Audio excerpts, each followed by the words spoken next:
पड़ेंगे। बात करते हैं ऑपरेशन सिंदूर की। विदेश राज्य मंत्री कीर्तिवर्धन सिंह ने राज्यसभा में गुरुवार को पहली बार ऑपरेशन सिंदूर को लेकर बड़ा बयान दिया। उन्होंने बताया कि सैन्य अभियान पहलगाम में पाकिस्तान प्रायोजित आतंकवादियों के बर्बर आतंकी हमले के जवाब में शुरू किया गया था। मंत्री ने साफ किया कि इस ऑपरेशन का मकसद पाकिस्तान में मौजूद आतंकी ढांचे को तबाह करना था, उन आतंकियों को खत्म करना था जिन्होंने भारत में घुसपैठ के लिए इन्हें तैयार किया जा रहा था। पाकिस्तान के हमले के जवाब में भारत की कार्रवाई बेहद केंद्रित और संतुलित रही, उन्होंने अपने लिखित जवाब में कहा, और बिल्कुल भी उत्तेजित नहीं थी। लेकिन भारत की कार्रवाई से बौखलाए पाकिस्तान ने न सिर्फ भारतीय सैन्य ठिकानों को टारगेट किया बल्कि नागरिक इलाकों को भी नहीं छोड़ा। अब इसके जवाब में भारतीय सेना ने पाकिस्तान को हरारा जवाब दिया। इन हमलों को लेकर दुश्मन की सैन्य ताकत को जबरदस्त नुकसान पहुंचाया। राज्य मंत्री कीर्तिवर्धन सिंह ने बताया कि इसके बाद 10 मई 2025 को पाकिस्तान के सैन्य संचालक महानिदेशक ने भारत के डीजीएमओ से संपर्क किया।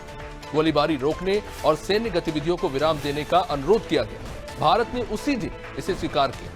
सपा सांसद रामजी लाल के द्वारा ऑपरेशन सिंदूर को लेकर पूछे गए सवालों का राज्य मंत्री कीर्तिवर्धन सिंह ने लिखित जवाब दिया, जिसमें सपा सांसद ने सवाल उठाया था कि क्या ऑपरेशन सिंदूर अंतर्राष्ट्रीय दबाव में रोका गया था। दरअसल अमेरिकी राष्ट्रपति डोनाल्ड ट्रंप कई बार भारत और पाकिस्तान के बीच में युद्ध विराम कराने का दावा करते रहे। अब इसको लेकर तमाम विपक्षी दल सवाल उठाते रहे, लेकिन अब पहली बार संसद से जवाब आया है। चलिए विनोद हमारे साथ इस पर जुड़ रहे हैं, तमाम तरह की जो सवाल आते रहे हैं उस पर जवाब लेंगे। विनोद, देखिए ऑपरेशन सिंदूर को लेकर विपक्षी दलों के द्वारा खास तौर से लगातार सवाल उठाते जाते रहे हैं, लेकिन अब जो सवाल का जवाब आया है संसद से पहली बार और सीधे तौर पर स्पष्ट किया गया है कि 10 मई 2025 को पाकिस्तान के सैन्य प्रमुख की रिक्वेस्ट पर डीजीएमओ को संपर्क किया गया था भारत के, और उसके बाद जो है सैन्य गतिविधियों पर विराम लगाया गया।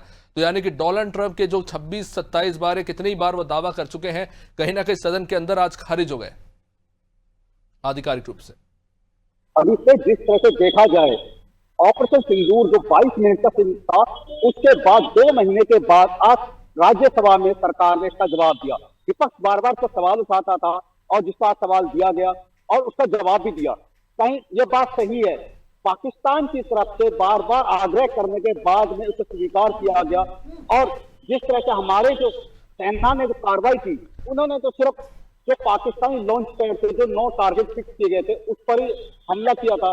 मगर उन्होंने जिस तरह से अग्रसर होकर उग्र होकर जो हमारे रिहायशी इलाके के सैन्य थे उन पर हमला किया, और जिसका जवाब भारतीय सेना ने पूरी निष्ठा से दिया और जवाब देना जरूरी भी था।